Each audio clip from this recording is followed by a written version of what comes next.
লুঙ্গির ভিতরে মোবাইল ঢুকিয়ে ফটো তুলতে হবে, যে কাটা না গোটা। ওয়াকাফের আন্দোলন 48টা আইনকে নতুনভাবে ঢুকিয়েছে এই সরকার। তার 2-3টা আইন আপনাদেরকে বলি যে কেন।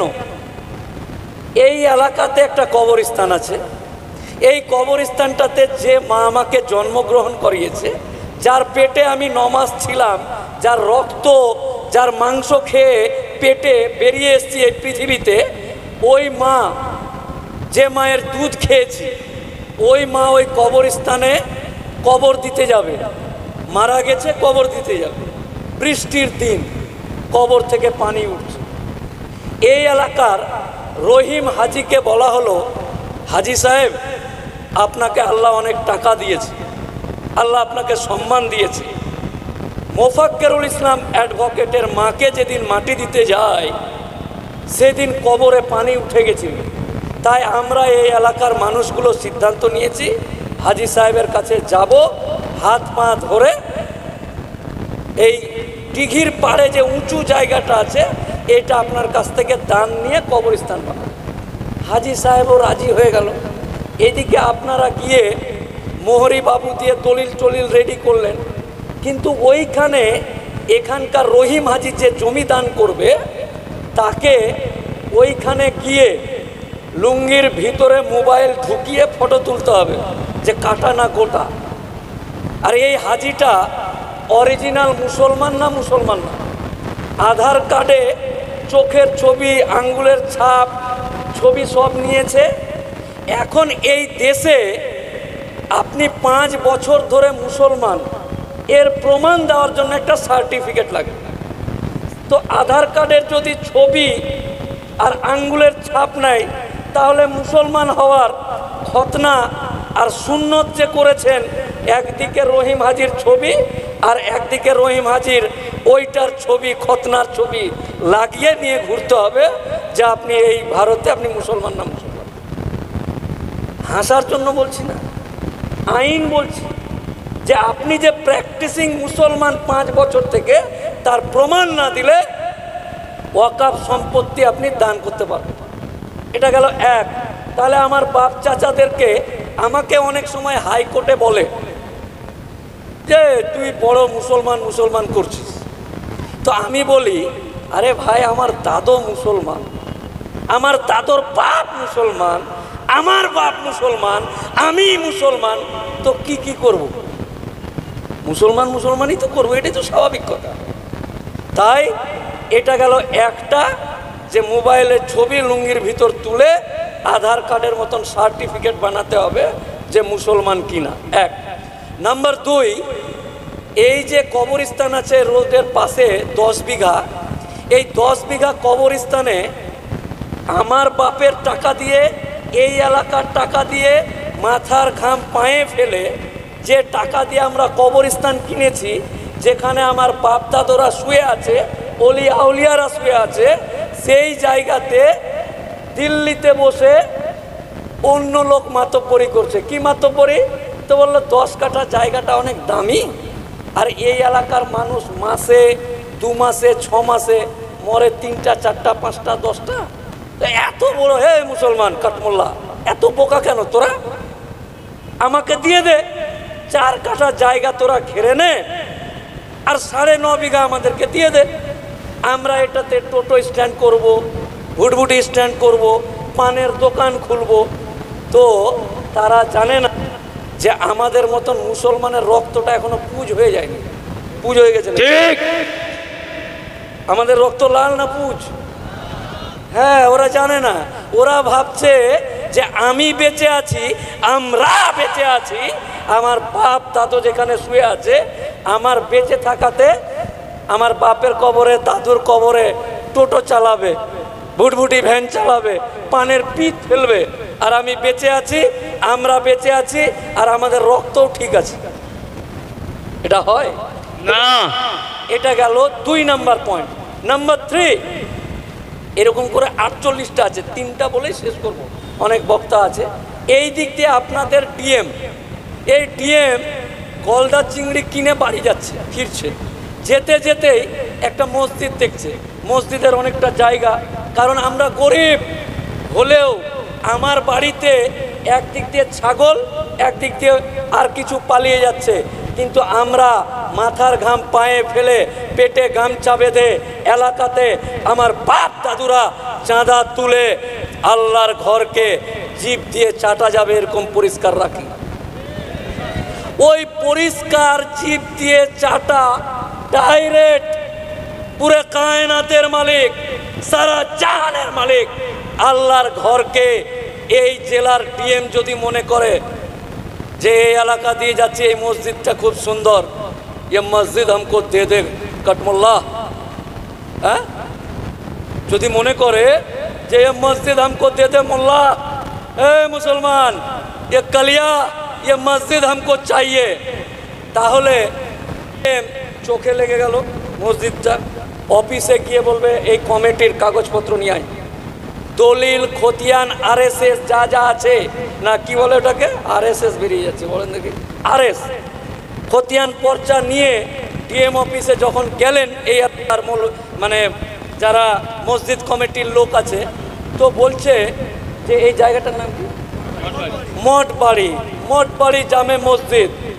কালিয়ার কিন্তু মসজিদটা চাই, ভুল ধরছে, কি বললো মঠবাড়ি, MA PH আচ্ছা মঠটা একটু আলাদা হয়ে গেছে আর বাড়িটা একটু আলাদা হয়ে গেছে, এক জায়গায় হওয়ার কথা ছিল। এই মোল্লা তোরা জানিস না এটা একটু একটু ফাঁকা হয়ে গেছে, ভুল ধরছে নিজের ইচ্ছাতে। কালিয়া চাই মসজিদ, আর আমাদের রক্ত পুজ হয়নি, আর কালিয়া চাই। এই কালিয়া তখন বাহানা দিচ্ছে যে এই জায়গাটাতে মঠ বাড়ি জামে মসজিদটার মঠটা একটু আলাদা, বাড়িটা একটু আলাদা। তো আমি 5 বছরের জন্য ইনকোয়ারি করে তালা মার, কোনো মুসল্লি যাবে না, উজু হবে না, নামাজ হবে না। 5 বছর পর ইনকোয়ারির নাম করে এই মসজিদের তালা লাগিয়ে দিয়ে 5 বছর পরে যেরকম গুজরাটের 27শে নভেম্বর মসজিদ কমিটি 600 বছর আগের মসজিদ, 600 বছর আগের দরগাকে বুলডোজার দিয়ে বুলডোজিং করেছে, শহীদ করেছে, কলম করেছে, প্রত্যেকটা ভালো ভালো জায়গাকে তারা এইভাবে ইনকোয়ারির নামে নিতে চায়। আর আমাদের রক্ত পুজ হয়নি, দুটো আলাদা আলাদা, ওরা চাইছে আর আমাদের রক্ত পুজ হয়নি। এই দুটো জিনিসেরই খেলা, বেশি খেলা নেই বাবাজি। এরকম করে 48টা আইন পরিবর্তন করে নিজের মতন করে সাজিয়ে নিয়েছে। আরে বাপ আমার, দাদু আমার, একটা বক্তব্যে শুনছিলাম এক বক্তা বলছে যে রে কাপুরুষ, কেন্দ্রীয় সরকারকে বলছে কাপুরুষ, যারা আমার বাপেরা যারা মারা গেছে, দাদুরা যারা মারা গেছে, মরা মানুষের কবর নিয়ে টানাটানি করছিস, ওরা যদি উঠে একবার হাউ করে দেয়, মরা মানুষটিকে নিয়ে ব্যস্ত হয়ে গেছে। আয় আয় আয় আয় আয় আয়, আল্লাহি আল্লাহর কসম, এখনো দক্ষিণ 24 পরগনা, উত্তর 24 পরগনা মঠবাড়ির মুসলমান জ্যান্ত আছে, জীবিত আছে, মরেনি ইনশাআল্লাহ। নারে তাকবীর! এই নরেন্দ্র মোদি কালো হাত ভেঙে দাও, গুড়িয়ে দাও, মোদি হটাও, বিজেপি হটাও, নারে তাকবীর! অনেকে এই আইনটাকে এমনভাবে বুঝাচ্ছে যে হিন্দুরাকে খেপাচ্ছে, যেন মনে হচ্ছে শ্যামল বাবুর জমিটা এই মুসলমানরা দখল করে রেখেছিল আর মোদি ভগবান রূপে এসে, শ্যামল তোর জমি নিয়ে নিয়েছিল মুসলমানরা, কিন্তু এই জমিটা তোকে উদ্ধার করে দিলাম। আমার বাপের জমি বাঁচাতে আমরা ব্যস্ত, আমরা হিন্দু মুসলমান করতে ব্যস্ত নয়। রে শ্যামল, দীপঙ্কর ভুল বুঝাচ্ছে তোকে, এটা আমার জমি, আমার বাপের জমি, আল্লাহর জমি, তোর জমি নিয়ে আমার মাথা ব্যথা নেই। আমরা হিন্দু মুসলমান করি না, আমরা হিন্দু মুসলমানে বিশ্বাসও রাখি না। ন্যায় ডাক্তার, কেটে দেব, চিরে দে কলিজা বার করে দেখ, কোনো শ্যামলের জন্য আমাদের কোনো ঘৃণা নেই, বিদ্বেষ নেই। আমরা হিন্দু মুসলমান এক, আমরা নবাবের ছেড়ে যাওয়া বংশধর। এগুলো হিন্দু মুসলমান করার আমাদের টাইম নাই, ওগুলো দায়িত্ব রেখেছি শুভেন্দু অধিকারীকে, দিলীপ ঘোষকে, সুকান্ত মজুমদার, ওরা দায়িত্বে আছে, ওরা ওগুলো লাগিয়ে বেড়াবে। আমাদের টাইম নাই ওগুলা।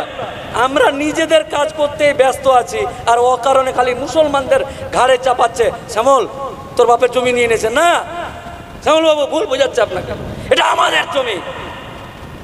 একটা কোনো জমি কেউ যদি প্রমাণ দিতে পারে যে হিন্দুদের কেড়ে নিয়ে ওয়াকাফ করে, এখানে বলছে যেখানেই সিজদা দিবে ওটাই ওয়াকাফ হয়ে যাবে। আহারে আহা, রেড রোড আমার বাপের, রেড রোডে প্রত্যেকবার নামাজ হয়। হ্যাঁ তোরা নিয়ে নিয়েছিস, দিয়ে দিয়েছিস আমাদেরকে, ওখানে আমরা ইয়ে করবো, এরকম তো ব্যাপার নয়। এগুলো সব ভুল বুঝিয়ে আমার অমুসলিম ভাই যারা আছে তাদেরকে তাতাচ্ছে। দেখ দেখ দেখ দেখ দেখ, এই দেখ দেখ দেখ, মোল্লারা তোদের জমি নিয়ে নিল। কখন? তোর জমি কোথায়? কোন জমি তোর তোর নিবে মোল্লারা? তাই ভুল বুঝানোর জন্য নয়, মোল্লারা কারো জমি নেয়নি, মোল্লারা আল্লাহর সম্পত্তি বাঁচানোর জন্য লড়াই করছে। আগামী দিন আপনারা একটাই দেখেন, বক্তব্য অনেক জানি, আপনারা অনেকেই আমার বক্তব্য ফেসবুকে শুনেছেন। একটাই কথা এখানে বলতে এসছি, এই 5 মিনিটে 3 বার বলা হলো, এইবার লাস্ট। চাচাজি, বাবাজি, মুরব্বী, এই এলাকার এই যে হাতটা, মোফাক্কেরুল ইসলামের হাত আর আপনার পা, বাবাজি অত্যন্ত করুণা হয়ে ভিতর কাঁদছে, বুক ফেটে যাচ্ছে। আপনাদেরকে বলে বুঝাতে পারছি না বর্তমান দেশের পরিস্থিতি। আমরা নবাবের ছেড়ে যাওয়া বংশধর, এক এক করে এরা নিজেকে এমন মনে করে নিয়েছে যে মুসলমানের হর্স পাওয়ার কমে গেছে, এরা একটুতে মোল্লা এরকম মনে করে নিয়েছে। তাই এইবারই শেষ। গান্ধীজি বলেছিল করেঙ্গে ইয়া মারেঙ্গে, করেঙ্গে ইয়া মারেঙ্গে। চাচাজি, মুরব্বী, বাবাজি, এই এলাকার হাজি সাহেব, গণ্যমান্য ব্রাদারান ইসলাম, এই হাত আপনার পায়ে রেখে বলছি, চাচাজি এটাই কিন্তু শেষ। এখনো আমার জাত, আমার কম, আমার ভাইরা একসাথে বাপ বেটা বসে মদ খায় না। এখনো এক জায়গায় বাপজি চাচাজি আছে, বিড়ি খায় না। আপনাকে সম্মান করি, আমরা ইয়াং তরুণ যারা আছে আপনাদেরকে আমরা শ্রদ্ধা করি। চাচাজি এই হাত আপনার পায়ে রেখে বলছি, এটাই শেষ। না, আপনি যখন যুবক ছিলেন, 22 বছর বয়স, সেই দিনকার দিন মঠ বাড়ি আর আজকের মঠ বাড়ি, আপনি যে কেউ জীবিতই আছেন, চেঞ্জ হয়ে গেছে। এখন আপনি যেদিন 20 বছরের রাজ্জাক ছিলেন আর 63 বছরের রাজ্জাক, এইটুকু পরিবর্তনে এই দেশের পরিস্থিতি কি হয়েছে চাচাজি। তাই এই হাত আপনার পায়ে রেখে বলছি, এইবারই শেষ।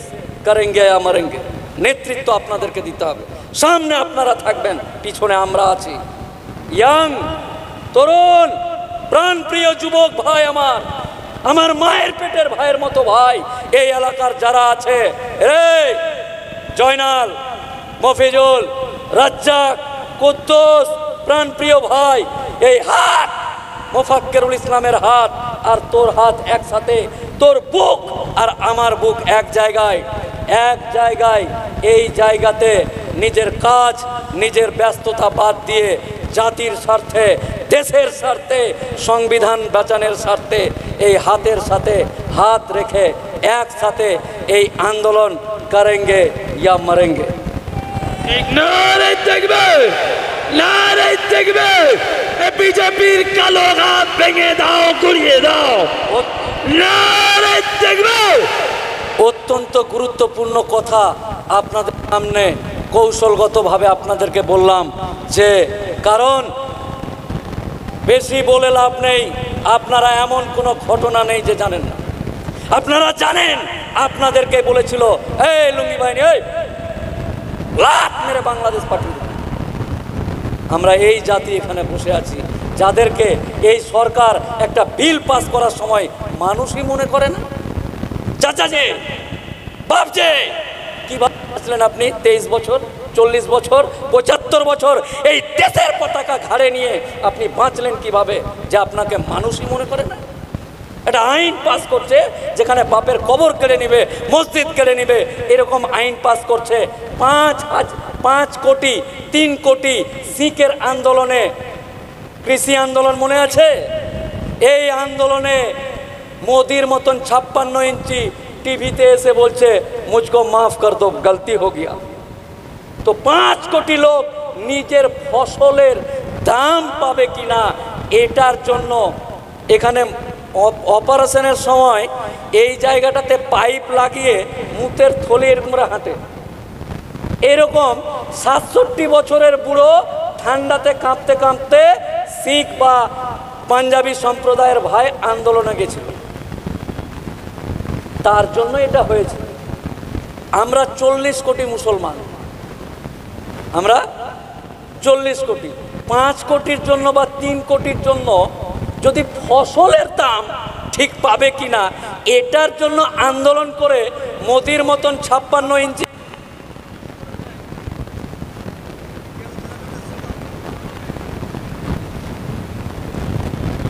আপনার আপনার বাবা মায়ের কবর, মসজিদ, দরগা, খানকা এগুলো বাঁচানোর জন্য মোদির কি করা উচিত?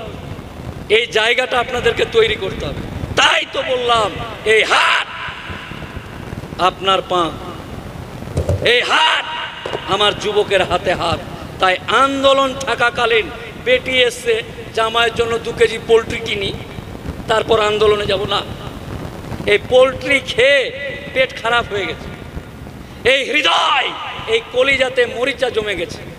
আমার সামনে উন্মুক্ত জমতা আমার ব্রাদার, মায়ের পেটের ভাই, আমার কম, আমার সম্প্রদায়ের ভাইকে এই অনুরোধ রেখে যাচ্ছি, চাচাজি এইবারই শেষ, এটাই।